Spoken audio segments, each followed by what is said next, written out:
ਸਤਿ ਸ਼੍ਰੀ ਅਕਾਲ ਜੀ। ਤੁਸੀਂ ਵੇਖ ਰਹੇ ਹੋ ਪੰਜਾਬ ਮੇਲ USA TV। ਮੈਂ ਹਾਂ ਸੰਜੀਵ ਯਸ਼ ਖੰਨਾ। ਤੁਹਾਡਾ ਸਾਰਿਆਂ ਦਾ ਸਵਾਗਤ ਪੰਜਾਬ ਐਬਰੋਡ ਦੇ ਵਿੱਚ। ਸਟੂਡੀਓਜ਼ ਦੇ ਵਿੱਚ ਮੇਰੇ ਨਾਲ ਮੌਜੂਦ ਨੇ ਰਾਇਲ ਟਰੈਵਲਸ ਤੋਂ Arvinderpal Singh ji. Welcome to the show Arvinder ji. बहुत शुक्रिया संजीव जी और सारे दर्शकों में प्यार भरी सत श्री अकाल। ਔਰ ਸਟੂਡੈਂਟਸ ਇਸ ਵਕਤ ਬਹੁਤ ਜ਼ਿਆਦਾ ਪ੍ਰੈਸ਼ਰ 'ਚ ਨੇ, ਬਹੁਤ ਕੁਝ ਸੋਚਦੇ ਨੇ, ਕਿਉਂਕਿ ਉਹ ਸੋਚਣਾ ਚਾਹੀਦਾ ਵੀ, ਕਿਉਂਕਿ ਪੂਰੀ ਉਮਰ ਹੁਣੇ ਡਿਸਾਈਡ ਕਰਨੀ ਹੈ, ਕੈਰੀਅਰ ਆ ਬੇਸਿਕਲੀ, ਔਰ ਲਾਈਫ ਨੂੰ ਕਿੱਦਾਂ ਸੈਟਲ ਕਰਨਾ ਹੈ। तो US ਐਮਬੈਸੀ ਕੀ ਕਹਿੰਦੀ ਪਈ ਆ, ਕਿਉਂਕਿ ਕਾਫੀ ਜ਼ਿਆਦਾ ਰਸ਼ ਹੋ ਗਿਆ ਹੈ, ਕਾਫੀ ਕਰਾਊਡ ਹੋ ਗਈ ਹੈ ਸਟੂਡੈਂਟਸ ਦੀ, ਔਰ ਉਹ ਵੀ ਕਾਫੀ ਅਲਰਟ ਨੇ। ਕੁਝ ਜ਼ਿਆਦਾ ਨੋਰਮਸ ਜਾਂ ਕੁਝ ਹਾਰਡ ਹੋ ਗਏ ਨੇ, ਕੁਝ ਸਟੈਂਡਰਡ ਦੇ ਵਿੱਚ ਬਦਲੇ ਨੇ ਉਹਨਾਂ ਦੇ, ਔਰ ਕੁਝ ਨਵੀਆਂ ਚੀਜ਼ਾਂ ਇੰਟਰੋਡਿਊਸ ਕੀਤੀਆਂ ਨੇ। ਇਹ ਪਲੀਜ਼ ਜ਼ਰੂਰ ਐਕਸਪਲੇਨ ਕਰੋ। ਯੈਸ, ਆਫ ਕੋਰਸ ਜਿਹੜਾ ਕੈਨੇਡਾ ਦਾ ਬੈਕਲੌਗ ਆ ਉਹਨੇ ਬਹੁਤ ਇੰਪੈਕਟ ਕੀਤਾ, ਔਰ US ਦੇ ਵਿੱਚ ਇਸ ਟਾਈਮ ਸਟੂਡੈਂਟਸ ਦਾ ਕਾਫੀ ਰਸ਼ ਹੈ। ਔਰ ਚੰਗੀ ਚੀਜ਼ ਇਹ ਹੈ ਕਿ US ਐਮਬੈਸੀ ਕੰਟੀਨਿਊਸਲੀ ਅਪਾਇੰਟਮੈਂਟਸ ਦੇ ਰਹੀ ਹੈ।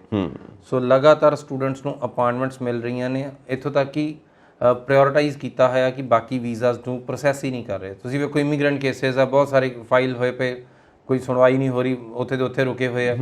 ਸੋ ਸਟੂਡੈਂਟਸ ਨੂੰ ਪ੍ਰਾਇਓਰਟੀ ਦਿੱਤੀ ਗਈ ਹੈ। ਸੋ ਉਹਦੇ 'ਚ 3 ਕੈਟਾਗਰੀਜ਼ ਹੁੰਦੀਆਂ ਨੇ, F1 ਹੈ, M1 ਹੈ ਅਤੇ J1 ਹੈ।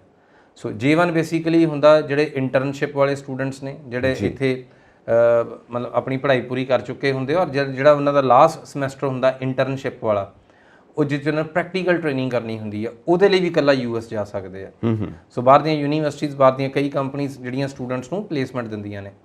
ਸੋ J1 ਵੀਜ਼ਾ ਸਪੈਸੀਫਿਕਲੀ ਉਹਦੇ, ਔਰ J1 ਦੀਆਂ ਵੀ ਅਪਾਇੰਟਮੈਂਟਸ ਓਪਨ ਹੈ। ਦੂਸਰਾ ਹੈਗਾ M1 basically short term visa ਹੁੰਦਾ ਇੱਕ ਤਰੀਕੇ ਦਾ, ਕਿ ਜਿੱਦਾਂ ਕਿਸੇ ਨੇ ਕੋਈ ਸਪੈਸ਼ਲ ਸਕਿੱਲ ਸਿੱਖਣੀ ਹੈ, ਕਿਸੇ ਨੇ ਕੋਈ 3 ਮਹੀਨੇ ਦਾ, ਕੋਈ 6 ਮਹੀਨੇ ਤੋਂ ਥੱਲੇ ਦਾ ਕੋਈ ਪ੍ਰੋਗਰਾਮ ਹੈ, ਕਿਸੇ ਨੇ ਸਪੋਜ਼ ਕਰੋ ਹੀਰਾ ਤਰਾਸ਼ਣ ਦਾ ਕੋਈ ਕੋਰਸ ਕਰ ਰਿਹਾ, ਕੋਈ ਲਾਈਕ ਜੁਐਲਰੀ ਡਿਜ਼ਾਈਨ ਦਾ ਕੋਈ ਕੋਰਸ ਕਰ ਰਿਹਾ, ਕੋਈ ਵੀ ਇੱਦਾਂ ਦਾ ਪ੍ਰੋਗਰਾਮ ਜਿਹੜਾ ਕਿ ਹੱਥੀਂ ਪ੍ਰੈਕਟੀਕਲ ਹੈ, ਔਰ ਯੈਸ ਉਹਦੀ ਡਿਊਰੇਸ਼ਨ ਘੱਟ ਹੈ। ਸੋ ਇਹ ਸਾਰੇ ਸਟੂਡੈਂਟਸ M1 ਕੈਟਾਗਰੀ ਦੇ ਉੱਪਰ ਜਾਂਦੇ ਆ। ਔਰ ਤੀਸਰੀ ਜਿਹੜੀ ਸਭ ਤੋਂ ਵੱਧ ਪੋਪੂਲਰ ਹੈ ਉਹ F1 ਕੈਟਾਗਰੀ ਹੈ। F1 ਦੇ ਵਿੱਚ ਬੇਸਿਕਲੀ ਸਟੂਡੈਂਟਸ ਪੜ੍ਹਾਈ ਲਈ ਜਾਂਦੇ ਨੇ, ਹਾਇਰ ਐਜੂਕੇਸ਼ਨ ਲਈ ਜਾਂਦੇ ਨੇ। ਸੋ ਇਹਦੇ 2 ਲੈਵਲਸ ਨੇ। ਸੋ ਅੰਡਰ ਗ੍ਰੈਡ ਆ ਔਰ ਇੱਕ ਗ੍ਰੈਜੂਏਟ ਲੈਵਲ ਹੈ। ਸੋ ਅੰਡਰ ਗ੍ਰੈਡ ਵਾਲੇ ਬੈਚਲਰਸ ਡਿਗਰੀ ਲਈ ਜਾਂਦੇ, ਜਿਹੜੀ ਕਿ 4 ਸਾਲ ਦੀ ਅਮਰੀਕਾ ਵਿੱਚ, ਔਰ ਜਿਹੜੇ ਗ੍ਰੈਜੂਏਟਸ ਨੇ ਉਹ ਬੇਸਿਕਲੀ 2 ਸਾਲ ਦੀ ਪ੍ਰੋਗਰਾਮ ਲਈ ਜਾਂਦੇ ਨੇ, ਮਾਸਟਰਸ ਲਈ। ਔਰ ਕੈਨੇਡਾ ਦੇ ਬੈਕਲੌਗ ਦਾ ਬਹੁਤ ਵੱਡਾ ਅਸਰ ਹੋਇਆ ਇੱਥੇ। ਸੋ ਇਸ ਕਰਕੇ ਜਿਹੜਾ ਬਹੁਤ ਸਾਰੇ ਸਟੂਡੈਂਟਸ ਨੇ ਅਮਰੀਕਾ ਦਾ ਰੁੱਖ ਕੀਤਾ ਆ, ਔਰ ਅਮਰੀਕਾ ਨੇ ਵੀ ਇਸ ਸਾਲ ਕਾਫੀ ਵੀਜ਼ਾ ਵਧਾਉਣ ਦਾ ਜਿਹੜਾ ਫੈਸਲਾ ਲਿਆ ਆ। ਸੋ ਅਸੀਂ ਵੇਖਿਆ ਪਿਛਲੇ ਸਾਲ ਵੀ ਬਹੁਤ ਕੁਇਕਲੀ ਇਹਨਾਂ ਨੇ ਬਹੁਤ ਜ਼ਿਆਦਾ ਵੀਜ਼ਾ ਦਿੱਤੇ ਸੀ, ਔਰ ਇਸ ਸਾਲ ਵੀ ਆਫ ਕੋਰਸ ਐਮਬੈਸੀ ਜਿਹੜੀ 100% ਕੈਪੈਸਿਟੀ ਦੇ ਉੱਪਰ, ਜਿਹੜੀ ਅੱਗੇ ਕਹਿੰਦੀ ਸੀ ਨਹੀਂ ਕੰਮ ਕਰਦੀ, ਹੌਲੀ ਹੌਲੀ 100% ਦੀ ਜਿਹੜੀ ਕੈਪੈਸਿਟੀ ਨੂੰ ਇਟਸ ਨੀਅਰਿੰਗ ਦੈਟ ਸਪੌਟ ਹੈ ਬੇਸਿਕਲੀ। ਸੋ ਇਸ ਸਮੇਂ ਦੇ ਵਿੱਚ US ਐਮਬੈਸੀ ਦੇ ਵਿੱਚ ਬਹੁਤ ਸਾਰੇ ਸਲੋਟਸ ਨੇ। ਸੋ ਹਾਂ, ਇੱਕ ਚੀਜ਼ ਬਹੁਤ ਕਾਮਨ ਇੱਥੇ ਸਟੂਡੈਂਟਸ ਲਈ, ਸਟੂਡੈਂਟਸ ਖਾਸ ਪਰੇਸ਼ਾਨੀਆਂ ਦਾ ਸਾਹਮਣਾ ਕਰਦੇ ਆ। ਸੋ ਅਮਰੀਕਾ ਐਮਬੈਸੀ ਦੀ ਅਪਾਇੰਟਮੈਂਟਸ ਨਾਰਮਲੀ ਸਟੂਡੈਂਟਸ ਨੂੰ ਮਾਰਕੀਟ 'ਚੋਂ ਅਲੱਗ-ਅਲੱਗ ਸੋਰਸਿਸ ਮਿਲਦੇ ਨੇ ਕਿ ਤੁਸੀਂ ਇਹ ਪੈਸੇ ਦਿਓ ਤਾਂ ਤਰੀਕ ਬੁੱਕ ਹੋ ਜਾਏਗੀ। ਬਿਲਕੁਲ ਸਹੀ ਗੱਲ ਹੈ। ਔਰ ਕੈਨੇਡਾ ਦੇ ਵਿੱਚ ਇਹ ਪ੍ਰੈਕਟੀਕਲੀ ਹੋਇਆ ਵੀ, ਬਹੁਤ ਸਟੂਡੈਂਟਸ ਨੂੰ ਪੇ ਕਰਨਾ ਵੀ ਪਿਆ। ਸੋ ਅਮਰੀਕਾ ਦੇ ਵਿੱਚ ਇੱਦਾਂ ਦੀ ਕੋਈ ਸਿਚੁਏਸ਼ਨ ਨਹੀਂ ਹੁੰਦੀ। ਅਮਰੀਕਾ ਦੇ ਵਿੱਚ ਸਟੂਡੈਂਟਸ ਨੂੰ ਅਗਰ ਤੁਹਾਡਾ ਕੰਸਲਟੈਂਟ, ਤੁਹਾਡਾ ਏਜੰਟ, ਤੁਹਾਡਾ ਕੋਈ ਭਾਈ ਬੰਧੂ ਕੋਈ ਇਹ ਕਹਿ ਰਿਹਾ ਕਿ ਤੁਹਾਡੀ ਐਮਬੈਸੀ ਦੀ ਤਰੀਕ ਪੇ ਕਰਕੇ ਮਿਲਦੀ ਹੈ, ਤੇ ਇਸ ਚੀਜ਼ ਨੂੰ ਯਕੀਨ ਨਹੀਂ ਕਰਨਾ।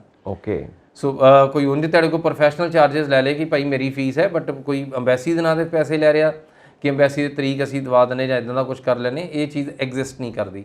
ਸੋ ਬਹੁਤ ਸਾਰੇ ਸਟੂਡੈਂਟਸ ਸਾਨੂੰ ਵਿਜ਼ਿਟ ਕਰਦੇ ਨੇ ਜਿਨ੍ਹਾਂ ਨੇ ਅਲੱਗ-ਅਲੱਗ ਏਜੰਟਸ ਕੋਲੋਂ ਫਾਈਲ ਲਾਈਆਂ ਹੋਈਆਂ, ਔਰ ਉਹ ਲਾਈਕ ਪਿਛਲਾ ਸਾਲ 1.5 ਸਾਲ ਸਟੂਡੈਂਟਸ ਵਿਚਾਰੇ ਬੈਕਲੌਗ 'ਚ ਫਸੇ ਸੀ। ਦੈਨ ਇਸ ਸਾਲ ਦੇ ਸ਼ੁਰੂਆਤ ਵਿੱਚ ਹੀ ਜਨਵਰੀ ਤੋਂ ਜਿਹੜੀ ਇਹ ਵਾਲੀ ਐਮਬੈਸੀ US ਐਮਬੈਸੀ, ਇਹਨਾਂ ਨੇ ਵੀ ਅਪਾਇੰਟਮੈਂਟਸ ਦੇ ਸਲੋਟਸ ਬੰਦ ਕਰਤੇ, ਜੋ ਕਿ ਜਾ ਕੇ ਮਈ 'ਚ ਖੁੱਲੇ ਆ। ਸੋ ਜਿਹੜੇ ਆ 4-5 ਮਹੀਨੇ ਦੀ ਜਿਹੜੀ ਬੇਵਸਾਈ ਜੀ ਹੋ ਗਈ, ਜਿਹਦੇ ਵਿੱਚ ਕਿ ਸਟੂਡੈਂਟਸ ਨੂੰ ਪਤਾ ਨਹੀਂ ਲੱਗਾ ਕਿ ਅਲਟੀਮੇਟਲੀ ਕਰਨਾ ਕੀ ਹੈ, ਉਹਨੇ ਸਭ ਦੇ ਲਈ ਪੈਨਿਕ ਕ੍ਰੀਏਟ ਕਰਤਾ ਹੈ। ਔਰ ਉਹ ਓਬਵੀਅਸਲੀ ਸਭ ਲਾਈਕ ਕੁਝ ਲੋਕਾਂ ਨੂੰ ਲੱਗਾ ਕਿ ਪੈਸੇ ਕਮਾਉਣ ਦਾ ਜ਼ਰੀਆ ਆ। ਸੋ ਅਪਾਇੰਟਮੈਂਟਸ ਦੀ ਖਰੀਦੋ ਫਰੋਖਤ ਸ਼ੁਰੂ ਹੋ ਗਈ। ਸੋ ਬਾਰ-ਬਾਰ ਮੈਂ ਕਈ ਵਾਰੀ ਅਪੀਲ ਕੀਤੀ ਹੈ ਕਿ US ਦੇ ਸਟੂਡੈਂਟਸ ਨੂੰ ਪੇ ਕਰਨ ਦੀ ਲੋੜ ਨਹੀਂ, ਅਪਾਇੰਟਮੈਂਟਸ ਫ੍ਰੀਲੀ ਅਵੇਲੇਬਲ ਨੇ। ਅੱਜ ਨਹੀਂ ਮਿਲੇਗੀ, ਕੱਲ੍ਹ ਮਿਲ ਜੇਗੀ। ਸੋ ਮਈ ਦੇ ਵਿੱਚ ਸਟੂਡੈਂਟਸ ਦੀ ਵੀਜ਼ਾਸ ਲੱਗੇ ਨੇ, ਮਈ ਦੇ ਵਿੱਚ ਕਾਫੀ ਅਪਾਇੰਟਮੈਂਟ ਸੀਗੀਆਂ। ਦੈਨ ਜੂਨ ਦੇ ਵਿੱਚ ਅੱਜ ਕੱਲ੍ਹ ਕੇਸ ਪ੍ਰੋਸੈਸਿੰਗ ਹੋ ਰਹੀ ਹੈ। ਸੋ ਜੂਨ ਦੀਆਂ ਐਪਲੀਕੇਸ਼ਨਸ ਜਿਹੜੀਆਂ ਚੱਲ ਰਹੀਆਂ ਨੇ, ਜੁਲਾਈ ਦੀਆਂ ਅਪਾਇੰਟਮੈਂਟਸ ਨੇ, ਅਗਸਤ ਤੱਕ ਦਾ ਸਮਾਂ ਜਿਹੜਾ ਇਸ ਟਾਈਮ ਜਿਹੜੀਆਂ ਤੈਨੂੰ ਅਪਾਇੰਟਮੈਂਟਸ ਅਵੇਲੇਬਲ ਦਿਸਦੀਆਂ ਨੇ।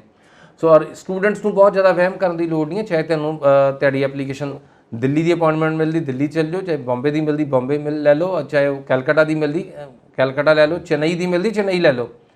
ਸੋ ਬੈਂਗਲੌਰ ਮਤਲਬ ਕੋਈ ਵੀ ਤੁਹਾਨੂੰ ਕੌਂਸੂਲੇਟ ਦੀ ਜਿਹੜੀ ਅਪਾਇੰਟਮੈਂਟ ਮਿਲਦੀ ਹੈ ਜਸਟ ਗੋ ਐਂਡ ਸਰਚ। ਸੋ ਜਿਹੜੀ ਅਵੇਲੇਬਲ ਆ ਸਪੌਟ ਜਿਹੜਾ ਅਵੇਲੇਬਲ ਆ ਉਹਨੂੰ ਬੁੱਕ ਕਰ ਲੈਣਾ। ਸੋ ਇਸ ਟਾਈਮ ਇਹ ਸਭ ਤੋਂ ਸਹੀ ਸਲਾਹ ਆ ਕਿਉਂਕਿ ਇਹਦੇ ਨਾਲ ਤੁਸੀਂ ਆਪਣੀ ਜਿਹੜੀ ਸੈਪਟੰਬਰ ਇਨਟੇਕ ਦੀ ਕਲਾਸ ਹੈ ਜੀ ਜੀ, ਸੋ ਜਿਹੜਾ ਅਗਸਤ ਸੈਪਟੰਬਰ ਜਾਂ ਅਕਤੂਬਰ ਵਾਲਾ ਜਿਹੜਾ ਇਨਟੇਕ ਆ ਉਹਦੀਆਂ ਜਿਹੜੀਆਂ ਕਲਾਸਿਸ ਤੁਸੀਂ ਮਿਸ ਨਹੀਂ ਕਰੋਗੇ। US ਦੀਆਂ ਜਿਹੜੀਆਂ ਲਾਈਕ ਕੈਨੇਡਾ ਵਾਂਗੂ ਇਨਟੇਕਸ ਨਹੀਂ ਹੁੰਦੀਆਂ। ਕੈਨੇਡਾ ਸਾਡੇ ਕੋਲ ਸਟ੍ਰਿਕਟ ਲਾਈਕ ਜਿਹੜੀ ਸਾਡੇ ਕੋਲ ਸੈਪਟੰਬਰ ਦੀ ਇਨਟੇਕ ਹੀ ਹੈ। ਸੋ ਜਿਹੜਾ ਸਾਡੇ ਕੋਲ US ਹੈ ਸਾਡੇ ਕੋਲ ਰੋਲਿੰਗ ਇਨਟੇਕਸ ਨੇ ਬੇਸਿਕਲੀ। ਕਿਸੇ ਦੀ ਅਗਸਤ ਦੀਆਂ ਕਲਾਸਿਸ ਨੇ, ਕਿਸੇ ਦੀਆਂ ਸਤੰਬਰ ਦੀਆਂ ਕਲਾਸਿਸ ਨੇ, ਕਿਸੇ ਦੀਆਂ ਅਕਤੂਬਰ ਦੀਆਂ ਕਲਾਸਿਸ ਨੇ ਜੀ। ਸੋ ਇਹਦਾ ਜਨਵਰੀ ਵਾਲਾ ਉੱਧਰੋਂ ਸ਼ੁਰੂ ਹੋ ਜਾਣਾ ਜਿਹੜਾ ਇਨਟੇਕ ਹੈ। ਸੋ ਕਿਸੇ ਦਸੰਬਰ 'ਚ ਆ ਜਾਣੀ ਹੈ, ਕਿਸੇ ਦੀ ਫੈਬ 'ਚ ਆ ਜਾਣੀ ਹੈ। ਸੋ ਇੱਦਾਂ ਹੀ ਮਈ ਦੀਆਂ। ਸੋ ਇਹ US ਵਿੱਚ ਤਕਰੀਬਨ ਇਨਟੇਕਸ ਰੋਲਿੰਗ ਰਹਿੰਦੀਆਂ ਹੈ ਜੀ ਜੀ। ਸੋ ਤੁਹਾਨੂੰ ਬਹੁਤ ਜ਼ਿਆਦਾ ਪੈਨਿਕ ਕਰਨ ਦੀ ਲੋੜ ਨਹੀਂ। ਸੋ ਆਪਣਾ ਪ੍ਰੋਗਰਾਮ ਵੇਖੋ, ਉਹਦੀ ਇਨਟੇਕ ਦੇਖੋ ਔਰ ਉਹਦੇ ਅਕੋਰਡਿੰਗ ਜਿਹੜਾ ਵੀ ਕਾਉਂਸਲਰ ਮਿਲਦਾ ਤੁਸੀਂ ਉਹਨੂੰ ਬੁੱਕ ਕਰ ਸਕਦੇ ਹੋ।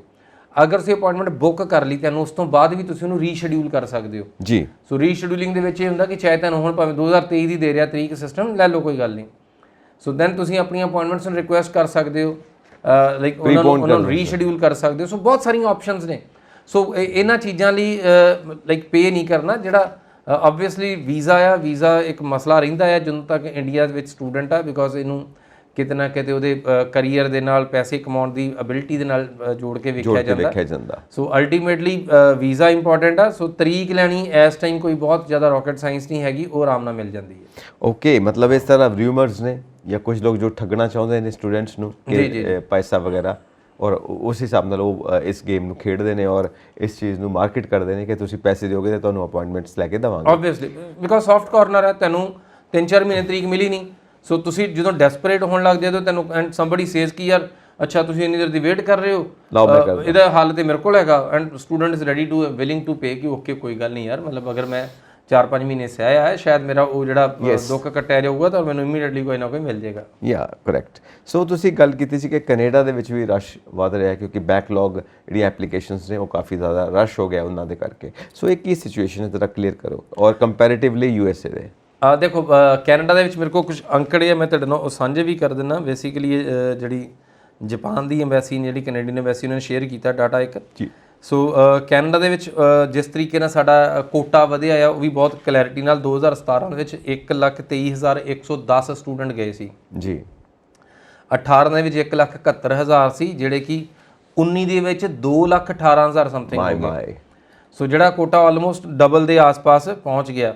ਔਰ 19 ਤੋਂ ਬਾਅਦ ਜਿਹੜਾ ਬੈਕਲੌਗ ਵਾਲਾ ਸਮਾਂ ਸੀਗਾ ਉਹਦੇ ਵਿੱਚ ਵੀ 1,79,000 ਸਟੂਡੈਂਟ ਗਏ ਲਗਭਗ, ਅਗੇਨ 180 ਦੇ ਆਸ-ਪਾਸ। ਔਰ ਫਿਰ ਇੱਕਦਮ ਜਦੋਂ ਅੰਬੈਸੀਜ਼ ਓਪਨ ਹੋਈਆਂ, ਜਿਹਨੂੰ ਅਸੀਂ 21 ਵਾਲਾ ਈਅਰ ਕਹਿੰਦੇ ਆ, ਸੋ 21 ਦੇ ਵਿੱਚ ਤਕਰੀਬਨ ਉਹਨਾਂ ਨੇ ਪੂਰਾ ਜਿਹੜਾ ਪਿਛਲਾ ਬੈਕਲੌਗ ਉਹ ਵੀ ਕਲੀਅਰ ਕੀਤਾ, 2,17,000 ਵੀਜ਼ਾਸ ਫਿਰ ਹੋਏ। ਸੋ ਇਹਦਾ ਮੋਟਾ-ਮੋਟਾ ਮਤਲਬ ਹੈ ਕਿ ਇਸ ਸਾਲ ਦੇ ਵਿੱਚ ਵੀ ਜਿਹੜਾ ਕੈਨੇਡਾ ਦਾ ਕੋਟਾ ਆ ਉਹ ਲਗਭਗ 2 ਤੋਂ 2.5 ਲੱਖ ਦੇ ਕਰੀਬ ਵੀਜ਼ਾਸ ਦਾ ਹੋਣ ਵਾਲਾ ਹੈ। ਬਹੁਤ ਜ਼ਿਆਦਾ ਹੈ। ਹਾਂ, ਸੋ ਵੀਜ਼ਾਸ ਦਾ ਹੋਣ ਵਾਲਾ ਬਟ ਔਰ ਇਹਦੇ ਨਾਲ ਹੁਣ ਕੁਝ ਨਵੇਂ ਡੈਸਟੀਨੇਸ਼ਨਸ ਨੇ ਤੋਂ ਕੈਨੇਡਾ ਸਟੂਡੈਂਟ ਜਾਂਦੇ ਨੇ। ਸੋ ਇਸ time India, China, France, Iran, Vietnam, Korea, Philippines ਹੈ, ਦੈਨ ਨਾਈਜੀਰੀਆ ਹੈ, ਮੈਕਸੀਕੋ ਹੈ, ਬ੍ਰਾਜ਼ੀਲ ਹੈ, ਬੰਗਲਾਦੇਸ਼ ਹੈ।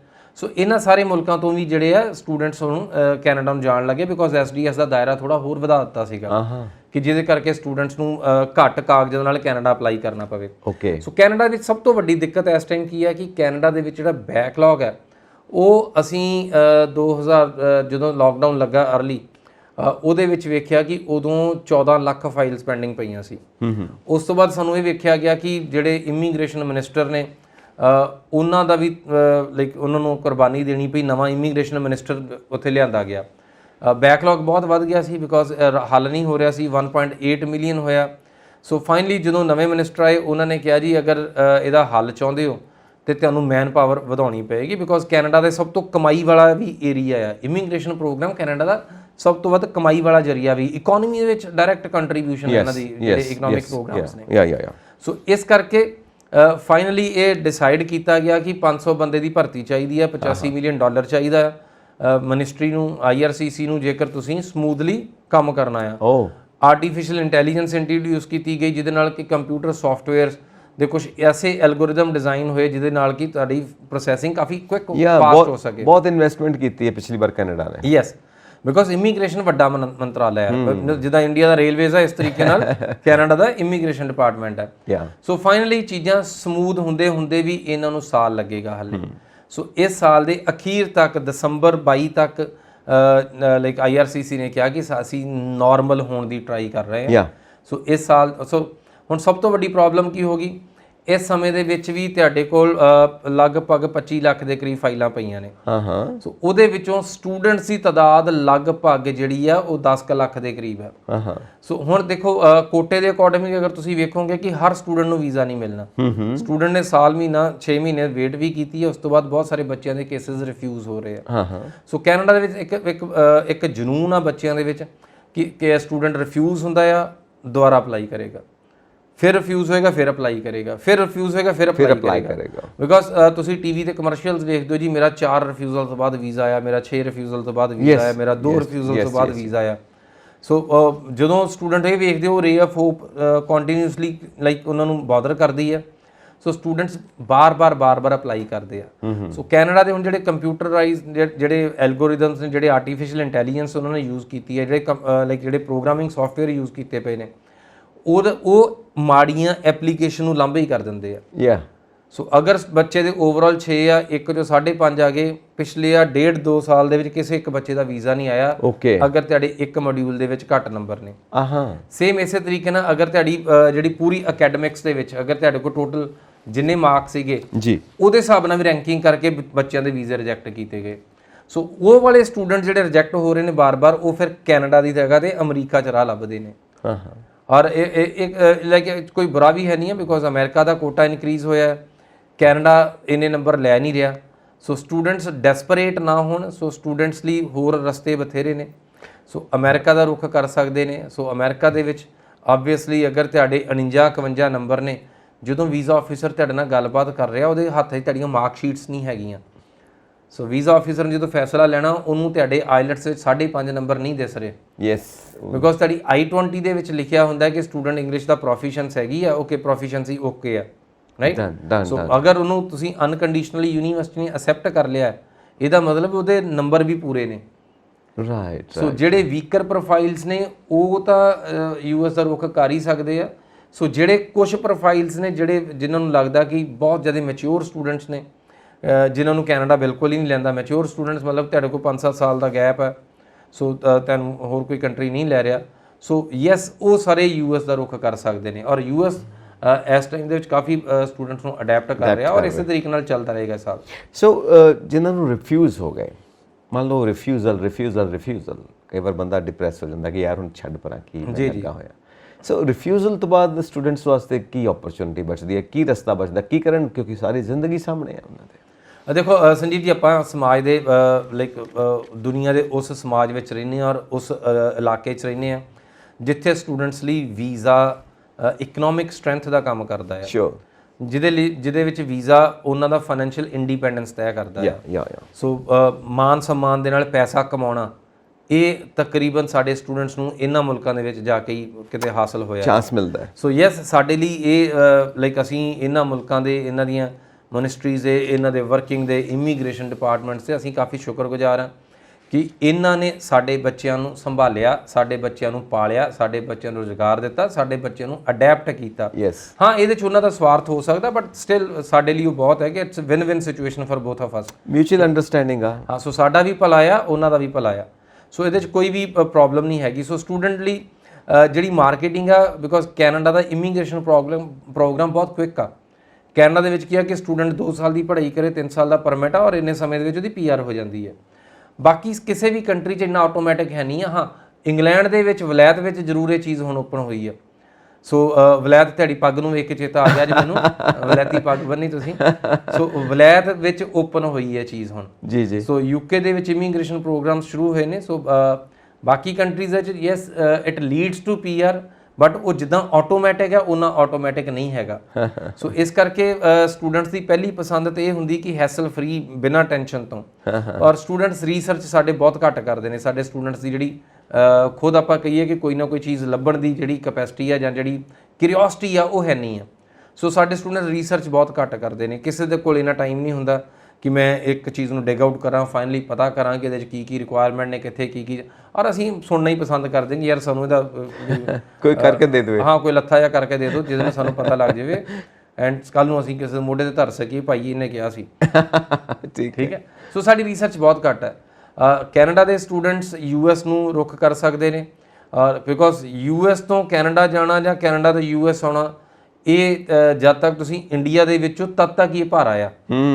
ਜਦੋਂ ਤੁਸੀਂ ਮੁਲਕ ਇਹਨਾਂ ਦੋਨਾਂ ਮੁਲਕਾਂ ਦੇ ਕਿਸੇ ਵੀ ਹਿੱਸੇ ਵਿੱਚੋਂ ਇੱਧਰੋਂ ਉੱਧਰ ਟਰਾਂਸਫਰਸ, ਬਿਕੋਜ਼ ਸਾਰੇ ਲੌਰੀ ਵਾਲੇ ਡਰਾਈਵਰਸ ਨੇ ਉਹ ਟਰਾਲੇ ਇੱਧਰੋਂ ਉੱਧਰ ਲੈ ਕੇ ਜਾਂਦੇ ਨੇ, ਉੱਧਰ ਇੱਧਰ ਲੈ ਕੇ ਆਉਂਦੇ ਨੇ, ਸੋ ਸਾਰੇ ਸਮਾਨਾਂ ਦੀ ਢੋਆ ਢੁਆਈ ਹੈ।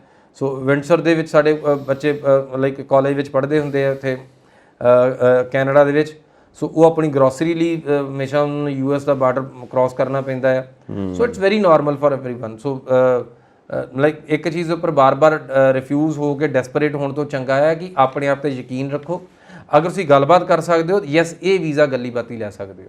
ਸੋ ਕਈ ਵਾਰ ਨਾ ਕੋਈ ਸਟੂਡੈਂਟਸ ਕਈ ਵਾਰ ਕੋਈ ਕੇਸ ਸਟੱਡੀ ਆਉਂਦੀ ਹੈ ਕਿ ਡਿਊਰਿੰਗ ਸਟੱਡੀ ਮੈਂ ਜੌਬ ਵੀ ਕੋਈ ਕਰਨਾ ਚਾਹੁੰਦਾ, ਮੇਰੇ ਕੋਲ ਕੋਈ ਟਾਈਮ ਹੈਗਾ, ਮੈਂ ਕਿਤੇ ਕੋਈ ਜੁਆਇਨ ਕਰ ਸਕਦਾ। ਮੰਨ ਲਓ ਇੱਕ ਸਟੂਡੈਂਟ ਗਿਆ ਹੈ ਉੱਥੇ ਤੇ ਉਹ ਕਿਤੇ ਕੋਈ ਜੌਬ ਕਰਨਾ ਚਾਹੁੰਦਾ ਹੈ to meet his pocket money ਔਰ ਕੁਝ ਵੀ ਆਪਣੇ ਖਰਚੇ ਚੁੱਕਣ ਵਾਸਤੇ, ਤਾਂ ਇਹ ਸਟੂਡੈਂਟ ਵੀਜ਼ਾ ਉਹ ਅਲਾਉ ਕਰ ਸਕਦੇ ਨੇ? ਯੈਸ ਸੰਜੀਵ ਜੀ, ਲਾਈਕ ਜਿੰਨੇ ਵੀ ਕੰਟਰੀਜ਼ ਨੇ, ਆਲਮੋਸਟ ਜਿੰਨੇ ਵੀ ਕੰਟਰੀਜ਼ ਨੇ, ਸਭ ਦੇ ਵਿੱਚ ਪਾਰਟ ਟਾਈਮ ਕੰਮ ਕਰਨਾ ਅਲਾਉਡ ਹੈ। ਬਿਕੋਜ਼ ਕੋਈ ਵੀ ਗਵਰਨਮੈਂਟ ਸਟੂਡੈਂਟ ਇੱਕ ਵੈਲਿਊਏਬਲ ਐਸੈਟ ਆ ਜਿਹਨੇ ਕੱਲ ਨੂੰ ਇਕਨੋਮੀ ਰਨ ਕਰਨੀ, ਜਿਹਨੇ ਕੱਲ ਨੂੰ PR ਪ੍ਰੋਗਰਾਮ ਲੈਣਾ, ਅੱਜ ਉਹਨੂੰ ਹੈਂਡੀਕੈਪ ਕਰ ਦੇਣਗੇ ਕਿਉਂਕਿ ਤੂੰ ਕਾਕਾ ਕੰਮ ਸਿੱਖਣਾ ਹੀ ਨਹੀਂ, ਕਰਨਾ ਹੀ ਨਹੀਂ, ਤਾਂ ਉਹ ਉਹਨਾਂ ਲਈ ਵੀ ਨੁਕਸਾਨ ਹੈ। ਇਹ ਸਾਨੂੰ ਲੱਗਦਾ ਸ਼ਾਇਦ ਸਾਡੇ ਭਲੇ ਲਈ ਹੋ ਰਿਹਾ ਕਿ ਵੀ ਤੁਸੀਂ ਕੰਮ ਕਰਕੇ ਤੇ ਪੈਸੇ ਆਪ ਕਮਾ ਲਓ। ਇਹ basically investing on the asset ਹੈ ਕਿ ਉਹ ਆਪਣੇ ਆਪ ਤੇ ਮਿਹਨਤ ਵੀ ਕਰੇ, ਕੱਲ ਨੂੰ ਇਹਨੇ ਇਕਨੋਮੀ ਦਾ ਐਸੈਟ ਵੀ ਬਣਨਾ ਹੈ। ਸੋ 20 ਆਵਰਸ ਵਾਲਾ ਫਾਰਮੂਲਾ ਆਲਮੋਸਟ ਪੂਰੀ ਦੁਨੀਆ ਦੇ ਵਿੱਚ ਲਾਗੂ ਆ, US ਦੇ ਵਿੱਚ ਵੀ ਲਾਗੂ ਆ, ਕੈਨੇਡਾ ਵਿੱਚ ਵੀ ਲਾਗੂ ਆ, UK 'ਚ, ਐਵਰੀਵੇਅਰ, ਮਤਲਬ ਪੂਰੀ ਦੁਨੀਆ ਦੇ ਵਿੱਚ। ਹੁਣ 20 ਘੰਟੇ ਦਾ ਮਸਲਾ ਕੀ ਹੁੰਦਾ ਹੈ, ਬੇਸਿਕਲੀ ਤੁਹਾਨੂੰ ਪਤਾ ਕਿ 5 ਵਰਕਿੰਗ ਡੇਜ਼ ਗਿਣੇ ਜਾਂਦੇ ਆ, ਔਰ ਇੱਕ ਸਟੂਡੈਂਟ ਦੀ ਜਿਹੜੀ ਯੂਨੀਵਰਸਿਟੀ ਦੀ ਐਜੂਕੇਸ਼ਨ ਜਾਂ ਕਾਲਜ ਦੀ ਐਜੂਕੇਸ਼ਨ ਆ ਉਹ ਮੈਕਸਿਮਮ 15 ਤੋਂ 20 ਘੰਟੇ ਦੀ ਹੁੰਦੀ ਹੈ। ਸ਼ੋਰ। ਸੋ 15-20 ਘੰਟੇ ਅਗਰ ਤੁਹਾਡੇ ਕੰਜ਼ਿਊਮ ਹੋ ਗਏ ਤੇ ਇਹ ਮੰਨਿਆ ਜਾਂਦਾ ਕਿ ਪੂਰੇ ਹਫਤੇ 'ਚ ਕੰਮ ਵਾਲੇ ਘੰਟੇ ਤੇ 40 ਹੁੰਦੇ ਆ। ਹਾਂ, ਸੋ ਜੇ ਤੁਹਾਡੇ 20 ਲੱਗ ਕੇ ਬਚੇ ਤੁਹਾਡੇ ਕੋਲ 20, ਸੋ ਇਸ ਕਰਕੇ ਉਹਨੂੰ 20 ਆਵਰਸ ਪ੍ਰੋਗਰਾਮ ਕਹਿੰਦੇ ਨੇ। ਬਟ ਅਦਰਵਾਈਜ਼ ਸਟੂਡੈਂਟਸ ਜਿਹੜੇ ਸੈਟਰਡੇ ਸੰਡੇਜ਼ ਵੀਕਐਂਡ ਵੀ ਕੰਮ ਕਰਦੇ ਨੇ, ਕੋਈ ਇਦਾਂ ਦਾ ਇਸ਼ੂ ਨਹੀਂ ਹੈਗੀਆਂ। ਯੂਨੀਵਰਸਿਟੀਜ਼ ਲਾਈਕ ਤੁਹਾਨੂੰ ਸਕੈਡਿਊਲ ਦੇ ਦਿੰਦੀਆਂ ਨੇ, ਤੁਸੀਂ 2 ਦਿਨ 'ਚ ਕਲਾਸਿਸ ਲੈ ਸਕਦੇ ਹੋ, ਮਾਰਨਿੰਗ ਕਲਾਸਿਸ ਲੈ ਸਕਦੇ ਹੋ, ਈਵਨਿੰਗ ਕਲਾਸਿਸ ਲੈ ਸਕਦੇ ਹੋ। ਸੋ ਸਟੂਡੈਂਟ ਲਈ ਕਾਫੀ ਫਲੈਕਸੀਬਿਲਿਟੀ ਹੈ। ਓਕੇ, ਅੱਛਾ ਇੱਕ ਸਿਚੁਏਸ਼ਨ, ਕਿਉਂਕਿ ਆਪਾਂ ਹਮੇਸ਼ਾ ਇਹ ਸੋਚਦੇ ਹਾਂ ਕਿ ਜਿਹੜਾ ਬੰਦਾ ਬਾਹਰ ਪੜ੍ਹਨ ਗਿਆ ਉਹ ਬਾਹਰ ਹੀ ਸੈਟਲ ਹੋਏਗਾ, ਕਿਉਂਕਿ ਉਹ ਬੱਤੇ ਬੇਸਿਕਲੀ ਸੈਟਲ ਹੋਣੇ ਗਿਆ ਹੈ ਔਰ ਪੜ੍ਹਾਈ ਦੇ ਨਾਲ ਉਹ ਕੋਸ਼ਿਸ਼ ਜ਼ਰੂਰ ਕਰਦਾ। ਮੰਨ ਲਓ ਕੋਈ ਉੱਥੋਂ ਦੀ ਡਿਗਰੀ ਲੈ ਕੇ ਇੱਥੋਂ ਮਾਈਗ੍ਰੇਟ ਕਰਨਾ ਚਾਹੁੰਦਾ ਕਿ ਵਾਪਸ ਇੰਡੀਆ ਆ ਕੇ ਇੱਥੇ ਕੋਈ ਆਪਣਾ ਬਿਜ਼ਨਸ ਕਰਾਂ, ਤਾਂ ਉਸ ਵਕਤ ਉੱਥੋਂ ਦੀ ਜਿਹੜੀ ਗਵਰਨਮੈਂਟ ਹੈ ਉਹਦਾ ਕੀ ਰਿਐਕਸ਼ਨ ਹੁੰਦਾ ਹੈ ਕਿ ਅਲਾਉ ਕਰਦੇ ਨੇ ਜਾਂ ਉਹ ਉਹਨੂੰ ਕਿਸੇ ਤਰ੍ਹਾਂ ਨਾਲ? ਨਹੀਂ, ਬੇਸਿਕਲੀ ਗਵਰਨਮੈਂਟ ਜਦੋਂ ਤੁਸੀਂ ਆਪਣੇ ਪ੍ਰੋਗਰਾਮ ਅਪਲਾਈ ਕਰਨਾ, ਤੁਹਾਨੂੰ ਤਾਂ ਇਹੀ ਕਹਿਣਾ ਪੈਂਦਾ ਕਿ ਮੈਂ ਵਾਪਸ ਆ ਕੇ ਇੰਡੀਆ ਹੀ ਕੰਮ ਕਰੂੰਗਾ, ਬਿਕੋਜ਼ ਅਦਰਵਾਈਜ਼ ਤੁਹਾਨੂੰ ਵੀਜ਼ਾ ਨਹੀਂ ਗ੍ਰਾਂਟ ਹੋਣਾ। ਅਗਰ ਤੁਸੀਂ ਕਹਿੰਦੇ ਹੋ ਕਿ ਮੈਂ ਉੱਥੇ ਚੱਲਿਆ, ਅਮਰੀਕਾ ਚੱਲਿਆ, ਮੈਂ ਕੈਨੇਡਾ ਚੱਲਿਆ, ਮੈਂ ਕੈਨੇਡਾ 'ਚ ਜਾ ਕੇ ਕੰਮਕਾਰ ਕਰੂੰਗਾ, ਫਿਰ ਮੈਂ ਉੱਥੇ PR ਲੈ ਲੂੰਗਾ, ਤੁਹਾਡਾ ਵੀਜ਼ਾ ਰਿਜੈਕਟ ਹੋ ਜਾਣਾ। ਬਿਕੋਜ਼ ਵੀਜ਼ਾ ਦੀ ਕੰਡੀਸ਼ਨ ਹੈ ਕਿ ਤੁਹਾਡੀਆਂ ਸੋਸ਼ਲ ਤੇ ਇਕਨੋਮਿਕ ਟਾਈਜ਼ ਆਪਣੀ ਮਦਰਲੈਂਡ ਨਾਲ ਦਿਸਦੀਆਂ ਹੋਣ। ਸ਼ੋਰ। ਸੋ ਤੁਸੀਂ ਆਪਣੇ ਸਮਾਜ ਵਿੱਚ ਇੰਪੋਰਟੈਂਟ ਹੋਵੋ, ਇੱਥੇ ਪੈਸੇ ਬਣਾਉਂਦੇ ਹੋ, ਐਸਟੈਬਲਿਸ਼ ਹੋਵੋ, ਤੁਹਾਡੇ ਕੋਲ ਮਾਇਆ ਹੋਵੇ, ਫਿਰ ਤੁਸੀਂ ਉੱਥੇ ਖਰਚਣ ਜਾਣਾ ਚਾਹੁੰਦੇ, yes you are welcome. Okay, ਅਗਰ ਕਹਿੰਦੇ ਕਿ ਮੈਂ ਇਕੱਠਾ ਕਰਕੇ ਚੱਲਿਆ ਸਭ ਕੁਝ ਲੈ ਕੇ, ਜਾਂ ਮੈਂ ਕੁਝ ਵੀ ਕਰਕੇ ਉੱਥੇ ਜਾ ਕੇ ਕੰਮਕਾਰ ਕਰ ਲੂੰ, ਜਾਂ ਜੇ ਤੁਸੀਂ ਇਹ ਭਾਸ਼ਾ ਬੋਲਦੇ ਹੋ, ਸੋ ਇਹ ਖਤਰਨਾਕ ਹੈ। ਸੋ ਇਸ ਕਰਕੇ ਇਹ ਭਾਸ਼ਾ ਤੁਸੀਂ ਵਰਤ ਨਹੀਂ ਸਕਦੇ। ਸੋ ਤੁਸੀਂ ਇਹੀ ਕਹੋਗੇ, ਆਈ ਸਟਿਲ ਰਿਮੈਂਬਰ ਮੇਰੀ ਇੱਕ ਵਾਰੀ like we had a training programme going on, ਸਾਡਾ ਕੈਨੇਡੀਅਨ ਐਮਬੈਸੀ ਦੇ ਵਿੱਚ ਇੱਕ ਟ੍ਰੇਨਿੰਗ ਪ੍ਰੋਗਰਾਮ ਸੀ, ਕੈਨੇਡੀਅਨ ਐਜੂਕੇਸ਼ਨ ਸੈਂਟਰ ਸਰਕਾਰੀ ਏਜੰਸੀ ਉਹ ਪ੍ਰੋਗਰਾਮ ਨੂੰ ਰਨ ਕਰ ਰਹੀ ਸੀ, ਔਰ ਵੀਜ਼ਾ ਕਾਉਂਸਲਰ ਸੀ ਨਾਲ ਸਾਡੇ ਕੋਲ 2। ਔਰ ਇਹੀ ਸਵਾਲ ਮੈਂ ਉਸ ਟਾਈਮ ਤੇ ਪੁੱਛਿਆ ਸੀਗਾ ਕਿ ਅਸੀਂ ਸਟ੍ਰੇਟ ਵੇ ਲਿਖ ਕਿਉਂ ਨਹੀਂ ਸਕਦੇ। ਔਰ ਜੋ ਮੈਂ ਤੁਹਾਨੂੰ ਜਵਾਬ ਦਿੱਤਾ, ਇਹ ਉਸ ਵੀਜ਼ਾ ਆਫੀਸਰ ਦਾ ਰਿਪਲਾਈ ਸੀ ਜਿਹਨੇ ਲਾਈਕ 2005-6 ਦੀ ਗੱਲ ਹੈ ਸ਼ਾਇਦ, ਆਈ ਸਟਿਲ ਰਿਮੈਂਬਰ।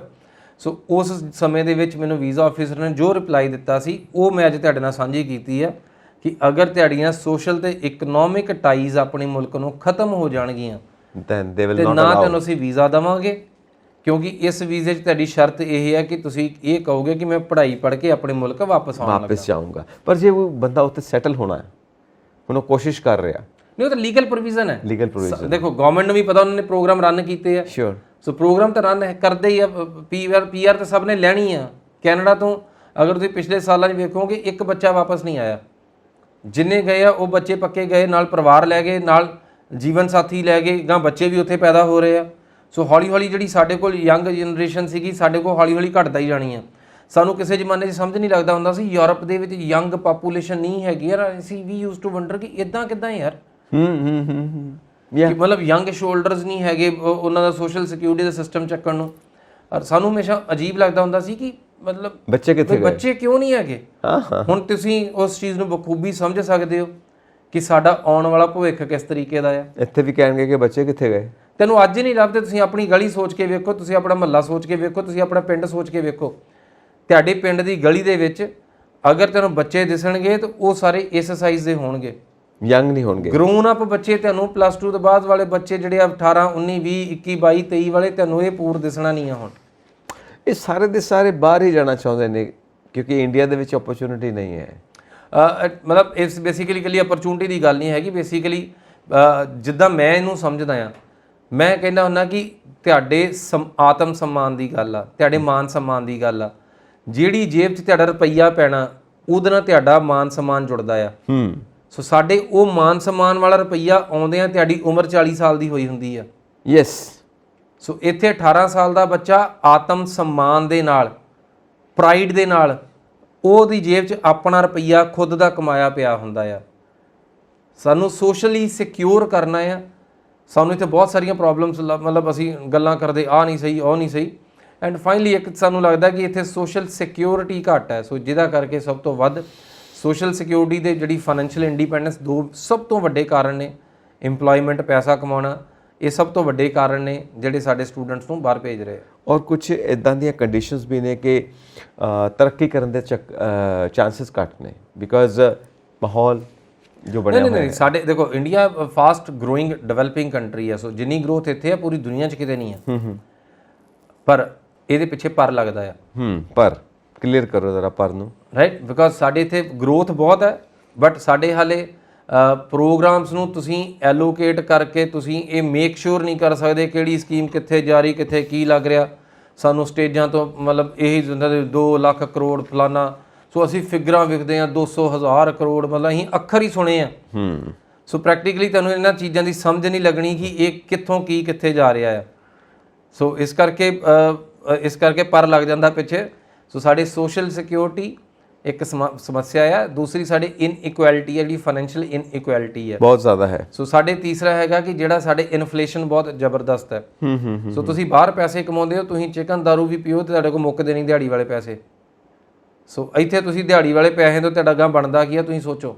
ਮਤਲਬ ਮੈਂ ਵਰਸਟ ਐਗਜ਼ਾਮਪਲ ਤਾਂ ਦੇ ਰਿਹਾ ਕਿ ਤਾਂ ਕਿ ਤੁਹਾਨੂੰ ਸੌਖੇ ਤਰੀਕੇ ਨਾਲ ਸਮਝ ਲੱਗ ਸਕੋ ਕਿ ਇਨਫਲੇਸ਼ਨ ਹੁੰਦੀ ਕੀ ਹੈ। ਬਿਕੋਜ਼ ਇਨਫਲੇਸ਼ਨ ਨਾਮ ਦਾ ਅੱਖਰ ਸਾਡੀ ਸਮਝ ਤੋਂ ਬਾਹਰ ਆ। ਬਿਲਕੁਲ ਸਹੀ। ਅਸੀਂ ਇਨਫਲੇਸ਼ਨ ਨੂੰ ਇਕੱਲਾ ਤੇਲ ਦੇ ਪ੍ਰਾਈਸ ਨਾਲ ਹੀ ਗਿਣ ਕੇ ਰੱਖਦੇ ਹਾਂ ਜਦ ਕਿ ਪੂਰੀ ਕਾਇਨਾਤ ਦੀਆਂ ਚੀਜ਼ਾਂ ਐਕਸਪੈਂਸਿਵ ਹੁੰਦੀਆਂ ਨੇ। ਸੋ ਇਨਫਲੇਸ਼ਨ ਉਸ ਪਾਸੇ ਨੂੰ ਜਾਂਦੀ ਹੈ ਫਿਰ। ਉਹ ਪਰ ਜਿਹੜਾ ਤੁਸੀਂ ਲਗਾਇਆ ਨਾ, ਫਿਰ ਇਸ ਕਰਕੇ ਉਹ ਪਰ ਜਦੋਂ ਲੱਗ ਜਾਂਦਾ ਫਿਰ ਬੱਚੇ ਵੀ ਪਰ ਲਗਾ ਕੇ ਬਾਹਰ ਉੱਡਣਾ ਪਸੰਦ ਕਰਦੇ ਨੇ, ਦੂਸਰੀ ਕੰਟਰੀ ਜ਼ਿਆਦਾ ਪਸੰਦ ਕਰਦੇ ਨੇ। ਸੋ ਤੁਸੀਂ ਇਹ ਫਿਊਚਰ ਦੇਖ ਰਹੇ ਹੋ ਭਾਰਤ ਦਾ ਕਿ ਇੱਥੇ ਯੰਗ ਜਨਰੇਸ਼ਨ ਅੱਗੇ ਘੱਟ ਮਿਲੇਗੀ। ਸੋ ਆਈ ਹੋਪ ਕਿ ਕੁਝ ਇੱਦਾਂ ਦਾ ਹੋਵੇ ਕਿ ਯੰਗ ਜਨਰੇਸ਼ਨ ਇੱਥੇ ਹੀ ਐਸਟੈਬਲਿਸ਼ ਹੋਣ ਦੀ ਕੋਸ਼ਿਸ਼ ਕਰੇ। ਸੋ ਤੁਸੀਂ ਯੂਕੇ ਦੀ ਗੱਲ ਕੀਤੀ, ਮੈਨੂੰ ਰੈਫਰੈਂਸ ਦਿੱਤਾ ਕਿ ਮੈਂ ਯੂਕੇ ਦੀ ਪਗੜੀ ਬੰਨੀ ਹੋਈ ਹੈ। ਠੀਕ ਹੈ, ਮੈਂ ਯੂਕੇ ਸੈਟਲ ਹੋਣ ਦੀ ਗੱਲ ਨਹੀਂ ਕਰ ਰਿਹਾ। ਸੋ ਯੂਕੇ ਦੀ ਪਾਲਿਸੀ ਬਾਰੇ ਗੱਲ ਕਰਦੇ ਹਾਂ ਕਿਉਂਕਿ ਜਿੱਦਾਂ ਆਪਾਂ ਅਮਰੀਕਾ ਦੀ ਪਾਲਿਸੀ ਡਿਸਕਸ ਕੀਤੀ ਹੈ, ਆਪਾਂ ਕੈਨੇਡਾ ਦੀ ਪਾਲਿਸੀ ਡਿਸਕਸ ਕੀਤੀ ਹੈ, ਯੂਕੇ ਦੀ ਪਾਲਿਸੀ ਕਿਉਂਕਿ ਉੱਥੇ ਵੀ ਕੁਝ ਚੇਂਜਸ ਹੋਈਆਂ ਨੇ ਔਰ ਕਰਾਊਡ ਵੀ ਜ਼ਿਆਦਾ ਹੋ ਗਈ ਹੈ, ਬੱਚੇ ਜ਼ਿਆਦਾ ਤਰਜੀਹ ਦੇ ਰਹੇ ਨੇ। ਸੋ ਸਮ ਸਪੈਸੀਫਿਕ ਰੀਜ਼ਨਸ ਕਿ ਇਦਾਂ ਦੇ ਬਦਲਾਅ ਕਿਉਂ ਆ ਰਹੇ ਨੇ, ਕਿਉਂ ਚੇਂਜਸ ਨੇ? ਦੇਖੋ ਸੰਜੀਵ ਜੀ, ਅਸਲ 'ਚ ਇਹਨੂੰ ਅਲੱਗ ਤਰੀਕੇ ਨਾਲ ਸਮਝਾਉਣਾ। ਅੱਜ ਦੇ ਸਮੇਂ ਦੇ ਵਿੱਚ ਅਗਰ ਮੈਂ ਸਟੂਡੈਂਟ ਹੁੰਦਾ ਔਰ ਮੈਂ ਬਾਹਰ ਜਾਣ ਦੀ ਗੱਲ ਕਰਦਾ, ਮੇਰੀ ਇਕਲੌਤੀ ਆਪਸ਼ਨ ਇਕੱਲਾ ਯੂਕੇ ਹੋਣਾ ਸੀ। ਰੀਜ਼ਨ ਇਹ ਹੈ ਕਿ ਅਸੀਂ ਡਿਵੈਲਪਮੈਂਟ ਦੀਆਂ ਗੱਲਾਂ ਕਰਦੇ ਹਾਂ, ਅਸੀਂ ਇੱਕ ਸੁਲਝੇ ਮੁਲਕ ਦੀ ਗੱਲ ਕਰਦੇ ਹਾਂ। ਸੋ ਯੂਕੇ ਦੇ ਵਿੱਚ ਬਹੁਤ ਚੇਂਜਸ ਨੇ। ਸੋ ਯੂਕੇ ਵਲਾਇਤ ਜਿੱਥੇ ਸਾਡਾ ਸਭ ਤੋਂ ਪਹਿਲਾਂ ਬਾਹਰ ਨਾਲ ਸੰਪਰਕ ਸ਼ੁਰੂ ਹੋਇਆ, ਸਾਡੀ ਚੌਥੀ ਜਨਰੇਸ਼ਨ ਉੱਥੇ ਇਸ ਟਾਈਮ ਹੈਗੀ ਆ। ਸੋ ਯੂਕੇ ਨਾਲ ਸਾਡਾ ਸਭ ਤੋਂ ਪੁਰਾਣਾ ਨਾਤਾ ਰਿਹਾ ਆ। ਔਰ ਯੂਕੇ ਯੂਨੀਵਰਸਿਟੀਜ਼ ਦੀ ਐਜੂਕੇਸ਼ਨ, ਪਹਿਲੀ ਗੱਲ ਯੂਨੀਵਰਸਿਟੀਜ਼ ਦੀ ਬਹੁਤ ਜ਼ਿਆਦਾ ਪ੍ਰੈਸਟੀਜੀਅਸ ਨੇ। ਮੇ ਵੀ ਤੁਸੀਂ ਪੜ੍ਹ ਰਹੇ ਹੋ, ਇਹ 1200 ਸਾਲ ਪੁਰਾਣੀ ਯੂਨੀਵਰਸਿਟੀ ਹੈ। ਯੈਸ, ਇਹ 1000 ਸਾਲ ਪੁਰਾਣੀ ਯੂਨੀਵਰਸਿਟੀ ਹੈ, ਇਹ 800 ਸਾਲ ਪੁਰਾਣੀ ਯੂਨੀਵਰਸਿਟੀ ਹੈ। ਸੋ ਜਿਹੜੀ ਲੈਗੇਸੀ ਐਜੂਕੇਸ਼ਨ ਦੀ ਉਹ ਬਹੁਤ ਜ਼ਬਰਦਸਤ ਹੈ। Yes, on top of it UK ਦੇ ਵਿੱਚ ਜਿਹੜੀ ਐਜੂਕੇਸ਼ਨ ਦੇ ਨਾਲ ਜਿਹੜੀ ਚੀਜ਼ ਜੁੜੀ ਆ ਕਰੀਅਰ, ਉਹ ਹੋਰ ਕਿਸੇ ਮੁਲਕ 'ਚ ਨਹੀਂ ਜੁੜਿਆ। ਮਤਲਬ ਇੰਨਾ ਕਲੋਜ਼ਲੀ ਐਸੋਸੀਏਟਡ। ਰਾਈਟ। ਹੁਣ ਸਾਡੇ ਸਟੂਡੈਂਟ ਜਾਂਦੇ ਨੇ ਕੈਨੇਡਾ ਦੇ ਵਿੱਚ, ਚਾਹੇ ਡਾਕਟਰ ਬਣਨ, ਚਾਹੇ ਇੰਜੀਨੀਅਰ ਬਣਨ, ਕੰਮ ਕੀ ਕਰਦੇ ਨੇ, ਸਾਰੇ ਟਰਾਲਾ ਚਲਾਉਂਦੇ ਆ। ਯਾ ਇਦਾਂ ਹੀ ਆਸਟ੍ਰੇਲੀਆ ਜਾਂਦੇ ਆ, ਜੋ ਮਰਜ਼ੀ ਪੜਨ, ਉੱਥੇ ਟੈਕਸੀ ਚਲਾਉਂਦੇ ਆ। ਸੋ ਯੂਕੇ ਦੀ ਐਜੂਕੇਸ਼ਨ ਇੱਕ ਐਸੀ ਐਜੂਕੇਸ਼ਨ ਆ ਜਿਹੜੀ ਤੁਹਾਡੇ ਕਰੀਅਰ ਦੇ ਨਾਲ ਜੁੜੀ ਹੈ। ਸਾਡੇ ਜਿੰਨੇ ਇੱਥੋਂ ਦੇ ਅਗਰ ਤੁਸੀਂ ਮੰਤਰੀ ਸੰਤਰੀ ਵੇਖੋਗੇ, ਉਹਨਾਂ ਦੇ ਬੱਚੇ, ਸਾਡੇ ਜਿੰਨੇ ਕਾਰੋਬਾਰੀ ਲੋਕ ਨੇ, ਜਿੰਨੇ ਬਿਜ਼ਨਸ ਟਾਈਕੂਨਸ ਨੇ, ਉਹਨਾਂ ਦੇ ਬੱਚੇ, ਸੋ ਸਾਡੇ ਬਿਊਰੋਕਰੈਟਸ ਦੇ ਬੱਚੇ, ਇਹ ਅਗਰ ਕਿਸੇ ਮੁਲਕ ਪੜਨ ਜਾਂਦੇ ਨੇ ਤੇ ਉਹ ਕੱਲਾ ਵਲਾਇਤ ਹੈ, ਉਹ ਯੂਕੇ 'ਚ ਪੜਨ ਜਾਂਦੇ ਨੇ। ਉਹ ਏਸ਼ੀਅਨ ਟਾਈਮਸ ਤੋਂ ਇਦਾਂ ਹੈ। ਹਾਂ, ਉਹਦਾ ਕਾਰਨ ਹੈ ਕਿ ਬੇਸਿਕਲੀ ਤੁਸੀਂ ਲਾਈਕ ਯੂਨੀਵਰਸਿਟੀਜ਼ ਦਾ, ਜਿੱਦਾਂ ਮੈਂ ਦੱਸਿਆ ਕਿ ਇੱਕ ਤਾਂ ਕੱਦ ਬਹੁਤ ਤਕੜਾ ਆ, ਐਜੂਕੇਸ਼ਨ ਅੱਜ ਵੀ ਤੁਸੀਂ ਇੰਟਰਨੈਸ਼ਨਲੀ ਅਕਲੇਮਡ ਸਭ ਤੋਂ ਪ੍ਰੈਸਟੀਜੀਅਸ ਅਗਰ ਇੰਸਟੀਟਿਊਸ਼ਨ ਦੀ ਗੱਲ ਕਰੋਗੇ, ਤੁਹਾਡੇ ਸਾਹਮਣੇ ਹੋਊਗਾ ਆਕਸਫੋਰਡ, ਕੈਂਬਰਿਜ ਯੂਨੀਵਰਸਿਟੀ, ਮਤਲਬ ਇਦਾਂ ਦੇ ਤੁਹਾਡੇ ਅੱਗੇ ਨਾਮ ਆਉਣਗੇ। ਬਿਕੋਜ਼ ਉਹ ਲੈਗੇਸੀ ਉਸੇ ਤਰੀਕੇ ਨਾਲ ਹੀ ਚੱਲਦੀ ਆ ਰਹੀ। ਹੁਣ ਯੂਕੇ ਦੀ ਆਮ ਯੂਨੀਵਰਸਿਟੀ ਦੀ ਵੀ ਤੁਸੀਂ ਐਡਵਰਟਾਈਜ਼ਮੈਂਟ ਵੇਖੋਗੇ ਨਾ, ਉਹਦੇ 'ਚ ਇਦਾਂ ਲਿਖਿਆ ਹੁੰਦਾ ਹੈ ਕਿ 91% ਜਿਹੜੀ ਯੂਨੀਵਰਸਿਟੀ ਦੀ ਸਕਸੈਸ ਆ ਕਿਸ ਚੀਜ਼ ਦੇ ਵਿੱਚ, ਕਰੀਅਰ ਪਲੇਸਮੈਂਟ ਦੇ ਵਿੱਚ। Of course. ਔਰ 93% 90 ਮਤਲਬ 90s ਵਾਲੀ ਪਰਸੈਂਟ ਇਹਦੇ ਵਿੱਚ ਚੱਲਦੀਆਂ ਨੇ ਕਿ ਬੱਚੇ ਨੇ ਜੋ ਪੜ੍ਹਿਆ ਉਸੇ ਸਕਿੱਲ ਦੇ ਵਿੱਚ ਉਹ ਪਲੇਸਮੈਂਟ ਹੋਈ ਔਰ ਉਸੇ ਕਿੱਤੇ ਦੇ ਵਿੱਚ ਉਹ ਨੌਕਰੀ ਕਰ ਰਿਹਾ ਹੈ। Happy life. ਹਾਂ, ਤੁਸੀਂ ਪੂਰੀ ਦੁਨੀਆ ਦੇ ਵਿੱਚ ਤੁਸੀਂ ਇਹ ਸਿਲਸਿਲਾ ਨਹੀਂ ਵੇਖੋਗੇ। ਹੁਣ ਅਸੀਂ ਆਪਣੇ ਸਮਾਜ ਦੇ ਵਿੱਚ ਵੀ ਵੇਖ ਲਈ, ਤੁਸੀਂ ਕੋਈ ਸਕਸੈਸਫੁਲ ਬੰਦਾ ਵੇਖੋ ਇੱਥੇ, ਉਹਦੇ ਪਿੱਛੇ ਉਹਦੀ ਐਜੂਕੇਸ਼ਨ ਸਪੈਸ਼ਲਾਈਜੇਸ਼ਨ ਨਹੀਂ ਖੜੀ। ਬਟ ਇਹ ਚੀਜ਼ਾਂ ਕੱਲੀਆਂ ਯੂਕੇ 'ਚ ਪੋਸੀਬਲ ਹੈ। ਔਰ ਦੂਸਰੀ ਚੀਜ਼ ਜਿਹੜੀ ਯੂਕੇ ਨੇ ਐਡ ਕੀਤੀ ਹੈ, ਯੂਕੇ ਬ੍ਰੈਗਜ਼ਿਟ ਤੋਂ ਬਾਅਦ, ਸੋ 1 ਜਨਵਰੀ 2020 ਨੂੰ ਜਿਹੜਾ ਯੂਕੇ ਨੇ ਨਵੀਂ ਇਮੀਗ੍ਰੇਸ਼ਨ ਪਾਲਿਸੀ ਲਾਂਚ ਕੀਤੀ ਹੈ ਕਿ ਹੁਣ ਜਿਹੜਾ ਸਟੂਡੈਂਟ ਜਾਏਗਾ ਉਹਦਾ ਪੀਆਰ ਦਾ ਰਸਤਾ ਹੈਗਾ। ਸੋ ਯੂਕੇ ਨੇ ਐਗਜ਼ੈਕਟਲੀ ਕੈਨੇਡਾ ਤੋਂ ਪਾਲਿਸੀ ਚੱਕੀ, point based immigration programme. Google ਕਰੋਗੇ ਪੁਆਇੰਟ ਬੇਸਡ ਇਮੀਗ੍ਰੇਸ਼ਨ ਯੂਕੇ, ਤੁਹਾਨੂੰ ਪੁਆਇੰਟ ਬੇਸਡ ਹੀ ਲਿਖੋਗੇ, ਅਗਲਾ ਆਟੋ ਫਿਲ ਹੋ ਜਾਏਗਾ। ਸਰਚ ਕਰੋਗੇ ਤੁਹਾਨੂੰ ਦੇਖੋਗੇ ਕਿ 70 ਪੁਆਇੰਟ ਚਾਹੀਦੇ ਨੇ ਸਟੂਡੈਂਟ ਨੂੰ, ਔਰ 70 ਦੇ 70 ਪੁਆਇੰਟ ਕੱਲੀ ਜੌਬ ਤੋਂ ਪੂਰੇ ਹੋ ਜਾਂਦੇ ਆ। ਰਾਈਟ। ਸੋ ਉਹਦਾ ਕਾਰਨ ਇਹ ਹੈ ਕਿ ਜਿਹੜਾ ਬੱਚਾ ਉੱਥੇ ਪੜ੍ਹਿਆ ਉਹਦੀ ਪਲੇਸਮੈਂਟ ਹੋ ਰਹੀ ਆ ਤੇ ਉਹਦੀ ਪੀਆਰ ਹੋ ਰਹੀ ਆ। ਸਾਨੂੰ ਇਹ ਚੀਜ਼ਾਂ ਦੀ ਸਮਝ ਨਹੀਂ ਹੈ, ਬਿਕੋਜ਼ ਅਸੀਂ ਸ਼ੁਰੂ ਤੋਂ ਇੱਕ ਚੀਜ਼ ਵੇਖੀ ਆ ਕਿ ਲਾਈਕ ਵਿਲਾਇਤ 'ਚ ਪੱਕੇ ਨਹੀਂ ਹੋਣਾ ਜੀ, ਪੀਆਰ ਦੇਣੀ ਨਹੀਂ ਇੰਗਲੈਂਡ ਨੇ। ਔਰ ਸਾਡੇ ਜਿੰਨੇ ਵੀ ਬੱਚੇ ਗਏ ਆ, 2-3 ਕਾਰਨ ਰਹੇ ਨੇ ਇਹਦੇ। 2010 ਤੋਂ 20 ਤੱਕ ਵੀਜ਼ਾ ਨਹੀਂ ਦਿੱਤਾ। ਸੋ 2010 'ਚ ਲਾਸਟ ਬੱਚੇ ਗਏ ਸੀ, 20 ਤੱਕ ਆਉਂਦੇ ਹੁੰਦੇ ਸਾਨੂੰ ਭੁੱਲ ਗਿਆ ਕਿ ਇੰਗਲੈਂਡ ਨਾਂ ਦਾ ਇੱਕ ਮੁਲਕ ਵੀ ਹੈਗਾ ਜਿਹੜਾ ਵੀਜ਼ਾ ਦਿੰਦਾ ਹੁੰਦਾ ਸੀ। ਸੋ ਸਾਡੀ ਲਾਈਕ ਮੈਮਰੀ ਤੋਂ ਬਾਹਰ ਹੋ ਗਿਆ। ਦੂਸਰੀ ਗੱਲ, ਜਿਹੜੇ 2010 ਤੱਕ ਬੱਚੇ ਗਏ ਵੀ, ਉਹਨਾਂ ਸਭ ਦੇ ਕਾਲਜ ਬੰਦ ਹੋਏ, ਬਲੈਕ ਲਿਸਟ ਹੋਏ, ਪੈਸੇ ਫਸੇ। ਸੋ ਕਿਸੇ ਦੇ ਡਿਗਰੀਆਂ ਪੂਰੀਆਂ ਨਹੀਂ ਹੋਈਆਂ, ਤਕਰੀਬਨ ਕੁਝ ਫੌਜੀ ਬਣ ਗਏ, ਕੁਝ ਵਾਪਸ ਆ ਗਏ। ਸੋ ਦੂਸਰੀ ਚੀਜ਼ ਸਾਡੇ ਦਿਮਾਗ 'ਚ ਇਹ ਸੀਗੀ। ਸੋ ਇਸ ਕਰਕੇ ਜਿਹੜੀਆਂ ਚੀਜ਼ਾਂ ਪੁਰਾਣੀ ਸਾਡੇ ਸਾਈਕੋਲੋਜੀ ਸਾਨੂੰ ਹਿੱਟ ਕਰਦੀ ਸੀ, ਨਵੀਂ ਚੀਜ਼ ਅਸੀਂ ਨਾ ਸਮਝੀ, ਨਾ ਅਸੀਂ ਆਪਣੇ ਤੱਕ ਆਉਣ ਦਿੱਤੀ। ਸੋ ਜੋ ਯੂਕੇ ਦੇ ਵਿੱਚ ਹੁਣ ਪਲੇਸਮੈਂਟਸ ਦੇ ਨਾਲ ਕਰੀਅਰਸ ਨੇ, ਕਰੀਅਰ ਦੇ ਨਾਲ ਐਜੂਕੇਸ਼ਨ ਜਿਹੜੀ ਜੁੜ ਗਈ, ਸੋ ਇਹਨੇ ਤੁਹਾਡਾ ਪੀਆਰ ਦਾ ਰਸਤਾ ਪੱਧਰਾ ਕਰਤਾ ਹੈ। ਰਾਈਟ। ਸੋ ਹੁਣ ਸਟੂਡੈਂਟ ਉੱਥੇ ਪੀਆਰ ਲੈ ਸਕਦੇ ਨੇ, ਔਰ ਇਹ ਇਕਲੌਤਾ ਮੁਲਕ ਆ ਜਿੱਥੇ ਤੁਸੀਂ ਸਪਾਊਸ ਦੇ ਨਾਲ, ਬੱਚੇ ਦੇ ਨਾਲ ਅੱਜ ਦੇ ਅੱਜ ਇਕੱਠੇ ਜਾ ਸਕਦੇ ਹੋ।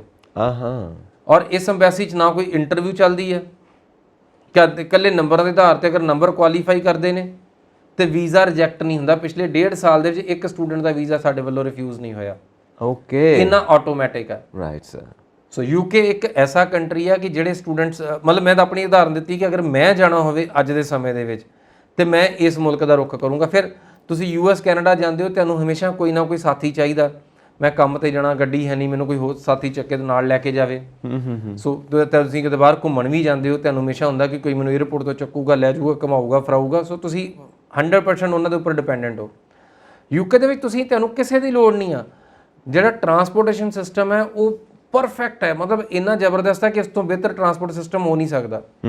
ਸੋ ਅੰਡਰਗਰਾਊਂਡ ਟ੍ਰੇਨਾਂ ਚੱਲਦੀਆਂ ਨੇ, 3-3 4-4 ਸਟੋਰੀਜ਼, ਇੱਕ ਦੇ ਥੱਲੇ ਦੂਜੀ, ਦੂਜੀ ਥੱਲੇ ਤੀਜੀ, ਇਸ ਤਰੀਕੇ ਨਾਲ ਟ੍ਰੇਨਾਂ ਚੱਲਦੀਆਂ। ਰਾਈਟ। ਸੋ ਉੱਪਰੋਂ ਤੁਹਾਨੂੰ ਅਲੱਗ ਦੁਨੀਆ ਹੈ, ਥੱਲੇ ਅਲੱਗ ਹੀ ਦੁਨੀਆ ਹੈ। ਹਾਂ, ਬਿਲਕੁਲ ਸਹੀ। ਕਿਸੇ ਦਾ ਤੁਹਾਨੂੰ ਕਿਸੇ ਦਾ ਤੁਹਾਨੂੰ ਮਤਲਬ ਸਾਥ ਨਹੀਂ ਚਾਹੀਦਾ। ਇਕੱਲੇ ਇੰਡੀਪੈਂਡੈਂਟ ਤੁਸੀਂ ਜਾ ਸਕਦੇ ਹੋ, ਘੁੰਮ ਫਿਰ ਸਕਦੇ ਹੋ, ਚਾਹੇ ਹੌਲੀਡੇਇੰਗ ਲਈ ਜਾਓਗੇ ਤਾਂ ਵੀ ਇਹਦੇ ਵਿੱਚ ਕੋਈ ਦਿੱਕਤ ਨਹੀਂ ਹੈਗੀ। ਸੋ ਇਹ ਇੱਕ ਐਸਾ ਮੁਲਕ ਆ ਜਿਹੜੇ ਫੁੱਲੀ ਡਿਵੈਲਪ ਨੇ, ਪੂਰੀ ਦੁਨੀਆ ਤੇ ਰਾਜ ਕੀਤਾ, ਪੂਰੀ ਦੁਨੀਆ ਦਾ ਪਾਵਰ ਸੈਂਟਰ ਇੱਕ ਆ। ਅੱਜ ਵੀ ਕਈ ਮੁਲਕਾਂ ਦੇ ਝੰਡਿਆਂ ਦੇ ਉੱਪਰ ਮੌਜੂਦ ਹੈ। ਬਿਲਕੁਲ ਸਹੀ ਗੱਲ। ਸੋ ਅਲਟੀਮੇਟਲੀ ਇਹ ਉਹ ਮੁਲਕ ਆ ਜਿਹਨੇ ਪੂਰੀ ਦੁਨੀਆ ਬਣਾਈ ਆ। ਸੋ ਅਮਰੀਕਾ, ਕੈਨੇਡਾ, ਆਸਟ੍ਰੇਲੀਆ, ਨਿਊਜ਼ੀਲੈਂਡ, ਸੋ ਬਹੁਤ ਸਾਰੇ ਮੁਲਕ ਇੱਦਾਂ ਦੇ ਨੇ ਜਿਹੜੇ ਬੇਸਿਕਲੀ ਇਹਨਾਂ ਨੇ ਪ੍ਰੋਗਰਾਮ ਇਸ ਤਰੀਕੇ ਦੇ ਬਣਾਏ ਕਿ ਇੱਥੇ ਸੈਂਟਰ 'ਚ ਰਸ਼ ਨਾ ਹੋਵੇ ਤੇ ਬਾਹਰ ਸਾਰਾ ਰਸ਼ ਰਵੇ।